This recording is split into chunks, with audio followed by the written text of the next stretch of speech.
Hamas and the Palestinian Islamic Jihad are vile terrorists, but these forces of terror are a mere symptom of the true security threat in the region and beyond. Menteri Luar Negeri Republik Indonesia Retno Marsudi terekam ikut walkout bersama beberapa peserta rapat Dewan Keamanan PBB. Peristiwa ini terjadi ketika Dubes Israel untuk PBB, Gilad Erdan, memberikan pernyataan terkait konflik Israel-Hamas. Pasalnya, Gilad mengatakan bahwa Hamas dan pejuang Islam Palestina merupakan teroris yang keji. Menteri Luar Negeri Republik Indonesia Retno Marsudi keluar dari rapat alias walkout saat Duta Besar Israel untuk PBB Gilad Erdan memberikan pernyataan. Tak hanya Menlu Republik Indonesia, tampak beberapa peserta rapat lainnya ikut walkout pada saat debat terbuka Dewan Keamanan PBB yang diselenggarakan di Markas Besar PBB New York, Amerika Serikat pada Selasa 23 Januari 2024.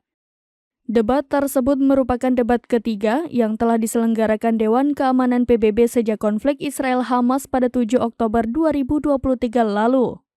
Diketahui Indonesia tidak pernah absen di debat mengenai konflik Israel-Hamas sebelumnya. Sebelum walkout, Menlu Retno sempat menyampaikan aspirasinya pada forum debat tersebut. Retno mengatakan untuk ketiga kalinya dalam 3 bulan ia menghadiri rapat DKPBB dengan tujuan menegaskan kembali komitmen teguh Indonesia untuk membela Palestina. Ia melanjutkan bahwa Indonesia tidak akan berhenti hingga kembalinya keadilan dan martabat rakyat Palestina. Tampak dalam video yang ditayangkan VOA Indonesia pada Rabu 24 Januari 2024, Menlu Retno keluar saat Duta Besar Israel untuk PBB memberikan pernyataan. Pada pernyataannya, Gilad Erdan menyatakan bahwa Hamas dan pejuang Islam Palestina sebagai teroris yang keji. Diketahui Menlu Retno Marsudi mengajukan 3 tuntutan pada debat terbuka itu. Pertama, menuntut gencatan senjata permanen agar dilakukan dengan segera. Kedua, penghentian pasokan senjata untuk Israel. Dan yang terakhir, Menlu Retno menuntut Palestina diterima sebagai anggota penuh di PBB.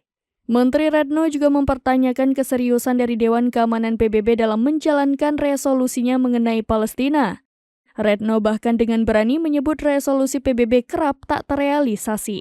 Hamas and the Palestinian Islamic Jihad are vile terrorists, but these forces of terror are a mere symptom of the true security threat in the region and beyond. Demikian informasi terkini, Syedar Alun. Saksikan terus berita lainnya di kanal YouTube Serambi News, website dan Facebook serambinews.com.